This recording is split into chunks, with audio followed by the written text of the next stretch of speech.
Ladies and gentlemen, welcome back to another video. I'm your host, TheDividendAristocrat, and today we're going to be talking about my newest milestone that I've hit on my portfolio. In this video, we'll be taking a look at my portfolio's performance as well as some of my individual holdings within my portfolio, and we'll also take a look at my future value calculator and simulate how much the portfolio could be valued at in about 10, 20, 30, or even 40 years. I'm going to try to keep it brief, and if you guys do enjoy this type of content, consider subscribing to the channel. It helps me out a ton, and I would really appreciate it. As a reminder, this is not financial advice, and I'm just merely sharing my opinions on this channel.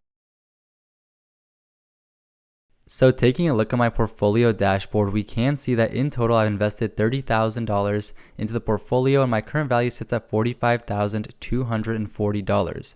That brings my unrealized gain up to $15,231, and if you guys do notice, that is over 50% of how much I've invested into the portfolio myself. Because of that, my total return has finally surpassed 50%. It's sitting at 50.76%, and that's the first time it has ever done so since I've started investing. Now, this has been a major portfolio milestone that I have been chasing down for quite some time now, and I finally managed to hit it, which has made me very excited about the progress of the portfolio so far, and there's a couple different reasons as to why we hit it right now. Now, before we get into that, let's continue looking at this portfolio dashboard. In total, I've earned $1,284 worth of dividend income, and that's all been reinvested back into my portfolio into those same holdings that paid out those dividends. Now, going forward, I am expected to be getting paid out $738 per year worth of dividend income, and I'm going to be reinvesting this back into the portfolio and adding in my own contributions into separate holdings, which is going to continue pushing up this dividend income even faster. Now, as you guys do know, a lot of my holdings do pay out a slightly lower dividend yield, giving my average portfolio yield at 1.63%,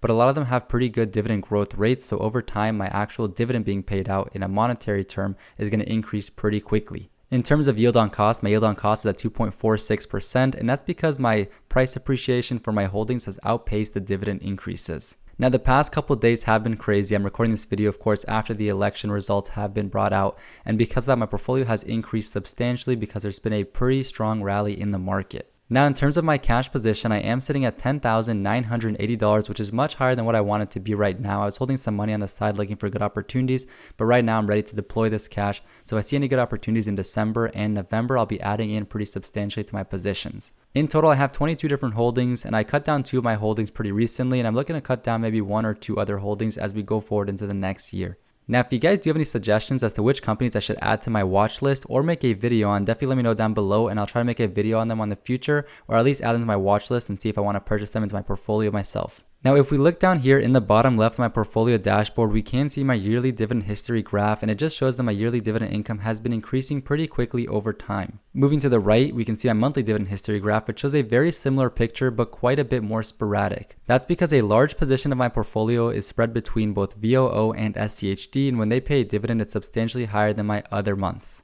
Taking a look right here, we can see that VOO is my largest dividend payer, followed closely by SCHD, and after that, it lags behind by quite a bit. VOO makes up 34.5% of my portfolio currently, and SCHD makes up a substantial position, but not quite as large as VOO. Dividing it into sectors, we can see that the ETFs make up 46.4% of my portfolio, and my target is actually about 50%, so it's pretty close to it. So there are a couple different reasons as to why my total return has finally surpassed 50%, and the first big one, of course, is the price appreciation in my holdings. As you can see right here, I ranked everything from the largest percent change, which you can see in this column right here, all the way to the lowest, and at number 1 is now Tesla, officially at 112.63% total return. Now, Tesla has been a roller coaster of a stock to be holding, and over the long run, it has gone up and down pretty frequently, and currently sitting pretty high up because Elon Musk bet on Trump winning, and it paid off big time for him. Now, personally, I'm not sure how much this is going to help Tesla stock directly. I do think that this rally is a little bit unjustified, and I think the stock price will cool down and come back down in the coming weeks. However, if it does continue to shoot back up, I'll be very happy with that, of course. And even if it comes back down, I'm not too concerned since I only hold a very small position at 3 shares, or about 2% of my total portfolio allocation.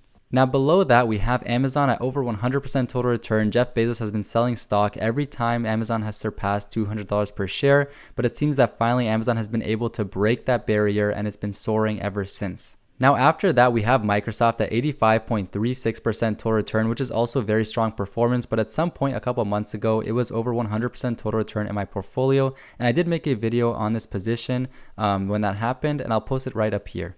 Now, I'm not going to go into detail about every one of these holdings, but you guys can see all the different holdings here and their ranking, and I'll kind of scroll down slowly so you can take a good look at that. And at the bottom here, we have 3M, Ford, and Intel, which is not surprising. They've been at the bottom of my portfolio basically for the past year or so. Now, Intel is finally in the green, but I don't think they're safe yet. I think they're going to have a lot of hardships ahead of them, so we'll see where they go from here, but I'm going to continue holding this position going forward, at least in the short term. Now, if instead I rank it by unrealized gains, we have VOO as number 1 at $6,000 worth of unrealized gain, which is by far my largest gain in the portfolio. Over 30% of my gains are coming from VOO alone, and then after that we have SCHD at $1,300, and it's because these are very large positions of mine. Now, following that is Texas Instruments at over $1,000, and I purchased this position actually when it dipped down towards $140 per share, I think in October of last year. Now, the same thing here, I'm not going to go through every single position, but I will scroll down slowly so you guys can see the different amounts of unrealized gain and show you that down here again we have Intel, 3M, and Ford, and it's in a slightly different order, but that's just because my Intel position is larger than 3M and Ford, not because it's performing any better.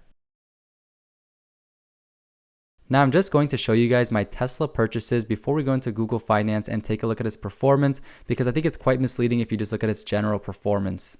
Now, with Tesla, the way I've been purchasing this stock is that when it has substantial dips, I've been buying a couple shares here and there, but I don't continue buying it as the price continues to go up. So in December 15th of 2022, I bought 2 shares of Tesla at $156, which I think was a pretty good price. And of course, the company kept dipping after that, and maybe I should have picked up a couple more shares, but at the time I did not have the extra capital to invest in Tesla. And then in April 22nd of 2024, I bought 1 more share of Tesla at $140 per share.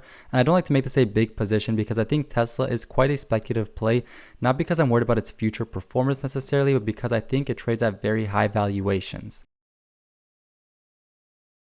Now, taking a look at the Google Finance charts for the year-to-date performance, we can see that it has been a bit all over the place. It has dipped down very significantly in April of 2024, which is when I bought my share for $140 per share, which just so happened to be the bottom basically of that time period. But since then, it has increased pretty substantially. If I try to catch the bottom here at $140 per share, we can see that since then it has gone up 126%. Now, like I said earlier, I don't think that this is completely justified. Tesla has not proven yet why it's worth this type of market cap, but we'll have to see going forward if they start performing any better. Now, zooming out to a larger time frame, we can see in the past 5 years, the stock is actually not doing so well. A lot of its gains came pretty early on in 2019, all the way up to 2022. But since then, it's actually traded down quite significantly. Even now with its current rally, it's still down 21% from its highs. I think shareholders that bought the company at its peak are definitely hurting unless they dollar cost average pretty aggressively as stock price did dip, which of course they should do if they believe in the company. But if they did not, then it'd be a pretty rough ride for them these past couple years. Now, in my case, I only bought on significant dips, so I bought right here around $150 per share. And again, that's 113% total return, which for me luckily happened to be some pretty good performance. Now, if Tesla's stock price does dip significantly, probably towards $150 per share, I would probably buy a couple more shares of the company myself because so far I've liked the way it's played out for me. I think it is a solid company. I think Elon Musk is a pretty good leader as CEO for the company, but I do not think that it's worth this current market cap, and I definitely would not be purchasing at these current prices. I think it's just a little bit too risky. Now, most significantly, and I'm not going to go into as much details here, is my VOO performance. I'm up over 67%, I believe, on this position, which is fantastic. And if you take a look, any time period it's had in the past year has been great. In the past month, it's up positive. In the past 6 months, it's up 15%. In the year-to-date period, it's up almost 30%. In the past 1 year, it's up 38%. Now, this is a big reason I like to keep a substantial position in my portfolio in VOO because I do want to track the market. I think the market's performance over time is going to be consistent and it's going to be strong. Now, for this current year, I'm not sure if I'm going to add any more money into my VOO position, but starting next year, I'm going to be putting a plan together to probably invest some sort of small amount every single month into VOO. And of course, I will make a video just like last year for my plan for 2025 and how my investment thesis is going to change going into 2025. Now, before we get into my future value calculator, what I do want to mention is one more reason as to why I've seen such a good percentage gain for total return, and that's because I haven't invested that much money this year like I would usually do. If I were to consistently be investing money into the portfolio, the total return would go down because the stock prices continue to trend upwards. My cost basis would of course trend upwards as well. Now, this is not necessarily a good thing. It just means that when I do decide to invest some more money or allocate my cash that I have on the side, it's going to, of course, bring my total return down, but I'm totally okay with that. What will happen is that short term, my total return will dip below 50%, but as the stock prices continue to trend upwards and I continue to invest more into my portfolio, my total return would still increase over 50 and over 100% eventually, where my gains will come, of course, substantially from my actual gains in my positions and not just my allocation or my contributions, I should say, into my portfolio. One more thing before we get into the future value calculator, I have a big announcement to make to the channel. I have recently started a Patreon and I'm very excited about it. In order to celebrate my Patreon and thank you guys for being early supporters of the channel, I'm going to be giving away this future value calculator for free on the Patreon until December 31st. And just to show you guys what it's going to look like, this is my Patreon home screen right now. I am going to continue working on this in the coming weeks and coming months, and I have a lot of big plans for it. If you guys do read my recent post, which is where I talk about how to get your free future value calculator, I do talk about how I'm going to be adding a lot of good benefits to this Patreon over time. Since the Patreon is still new and I am thankful for all the support you guys have shown to the channel so far, I do want to give this future value calculator out completely for free, like I mentioned, until December 31st. And all you have to do is press the join for free button, which will prompt you to join Patreon. And once you do so, you'll be able to download the spreadsheet for yourself. Now, as always, if you guys have any recommendation or any questions at all about the Patreon or the channel, please leave them down in the comments below or reach out to me. I'll be happy to answer them. This will hopefully be the first of many offerings on the Patreon, but while I put some other stuff together, I do want to make sure you guys can get some benefit out of it in the meantime. Now also, if you do go to the About Me section of my Patreon, I did pin the video revealing my entire $43,000 investment portfolio so you guys can easily access it whenever you want. By clicking on this video, it'll just redirect you onto YouTube where you can watch the video showing every single one of my holdings and why I decided to buy each of those holdings. Thank you guys again for all the support you've shown so far, and I do look forward to seeing how this Patreon progresses and develops over time. So hopping back into my spreadsheet, we can see right here, this is the exact same thing you guys will be able to use, except these sections will be made blank for you all so you can fill it out yourself. But for me personally, it's already linked to my portfolio, so I have $45,000 invested so far into the portfolio, and that's including the gains that I have seen. Now, in terms of annual contribution, I do expect to add $12,000 per year each year going forward. And of course, this year so far, I'm very far behind, but hopefully we can do some catching up in November and December. The annual dividend yield is just the current yield of my portfolio, and my expected dividend increase can be up to me. So if I think I'm going to have some more substantial dividend increases going forward, I can increase it all the way up to 8%, or I could, of course, go down all the way down to 4% if I think that's more realistic. Now, if I do expect a lower 4% dividend increase in the portfolio, I would expect a higher price appreciation, let's say closer to 11%. And of course, this might be far-fetched, but just let's use this for the example today. Because of that, we can see that my portfolio value at year 30 is actually going to be $3,500,000 with a dividend income per year of $8,000. Now, the neat thing I want to show you guys that you can do with a future value calculator is that you can press this button right here and it'll let you select the time frame. So I let it be as little as 5 years, and you can also go as high as 40 years at the moment to calculate how much your portfolio will be worth 40 years from now if you have that long of a time frame available. So you can see that if I was able to hold this portfolio for 40 years and it was able to perform the exact same way each year, of course, on average for 40 years,